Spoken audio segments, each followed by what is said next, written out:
guys, kan tayo. Tambay-tambay muna tayo dito sa plaza ng Molo. Ito yung plaza ng Molo, ito yung simbahan ng Molo. Yan ang pinaka sikat na simbahan dito sa Iloilo, yung St. Anne Church. Ito daw yung yung pinaka maganda kasi parang parang gotik yung itsura ng simbahan na to, at saka malaki to. At saka yung simbahan na to, dito kinasal yung aking tatay at saka nanay, mama at saka papa. That was 19 I think 74 no? O 75, kasi pinanganak ko 1976. So yung St. Anne na to, magandang itsura niya kasi gotik, no? Yung nasabi ko na. At saka may compare mo siya sa mga ibang simbahan, mas kakaiba yung design niya. At saka yung simbahan na to dito raw pinaano si Jose Rizal, nagbisita. At saka makita mo dito sa paligid, ayan, dati dito gym to gym, mayroong gym dito. Dito kami dati may babasit ng high school, ayan. At saka dyan ako nag-aral dati sa Molo 2 Elementary School. That was 1987-88. Ayan, ayan yung bahay ni Konsing. At saka ito yung police station dati, Arroyo to, Arroyo Elementary School nung una, that was 1980s, no? Ginawa na itong police station dahil yung police station dati dyan sa kabila, dito sa yung likod yung kabila ng no, o kaya likod ng police station, yun ang tindahan ng Molo, yung tinatawag na Katilingban yata, no? Yan. Tapos yun ang yung Robinson GT Mall pala, dyan banda sa likod ng yan, dyan banda ng mga building na to. Ayan. So yung lugar to very memorable sa akin dahil dito tayo lumaki, no? Sa lugar na to, dito kami dati nagbabasket. Kaya hindi nilagyan ng cover gym to dahil kwento siya, matatakpan yung simbahan ng Molo. Ayan, so matatakpan yung simbahan ng Molo, kaya hindi sila naglagay dito ng gym yun sa lugar na to. Kaya pagkatapos yung PIDALS dyan banda, yung PIDALS dati yung isa sa mga pinakamatagal na ng kapihan dito sa Molo. Yung mga taga Molo talaga alam nila kung saan yung matatagal na ng mga kapihan dito sa Molo. At saka dyan banda, dyan sa may Caltex, o kaya yung harap niyan mayroong Shell dyan dati pwesto yung aking lola. Dyan siya dati nakatira, dyan kami dati nakatira sa may tapat lang ng Iloilo Supermart Molo. Kaya yun. Saka dati yung festa ng Molo, maraming perya dito, kaso lang wala na ngayon dahil kinokontrol na, kaya binabawalan dahil siyempre sinisira rin yung lugar, no?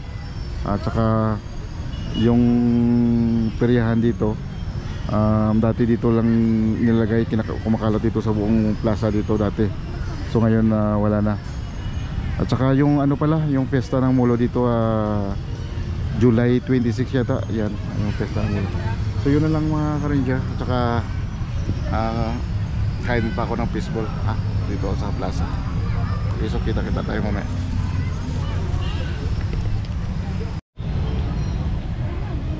Okay, pwede na. Ano guys, kain tayo ng balot. Food trip muna tayo dito.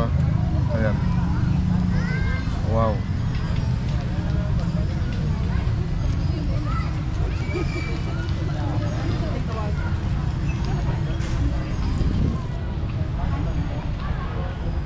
Ang liit ng mga balot. Dati laki ng mga balot, ngayon maliit na. Magkano tong balot kaya?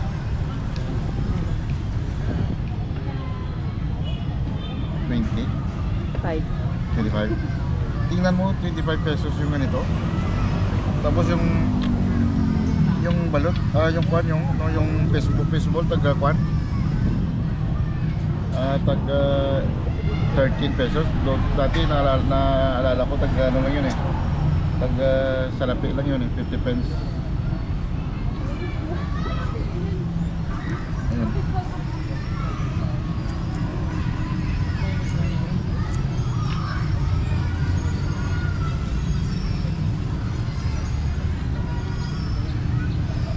Ayan o.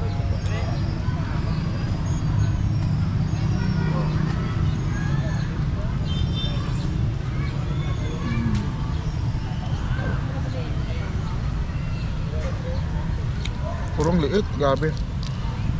Tama na, makatikip tayo na isa lang.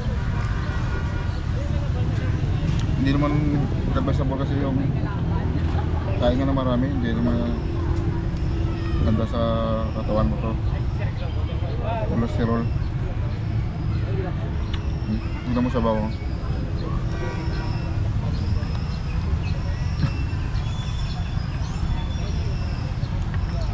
Sabi mo. Wow. Oh.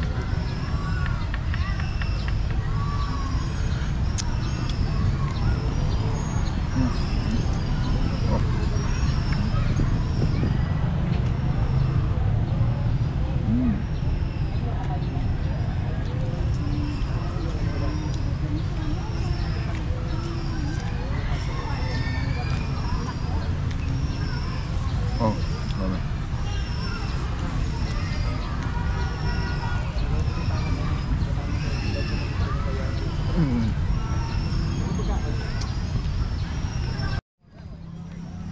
Sabaw ng iyog.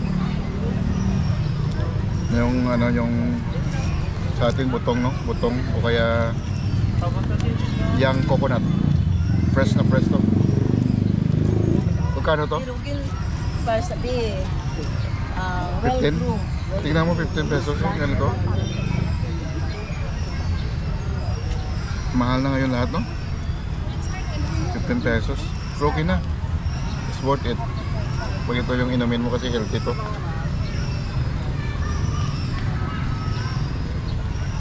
Grabe. Sobrang sarap. It's worth it yung presyo ng ganito. Sa Yoki, yung isang ganito, hindi pa fresh. Yung sa pan, nasa kuha na eh. Nasa... siguro mga nasa 150 pesos.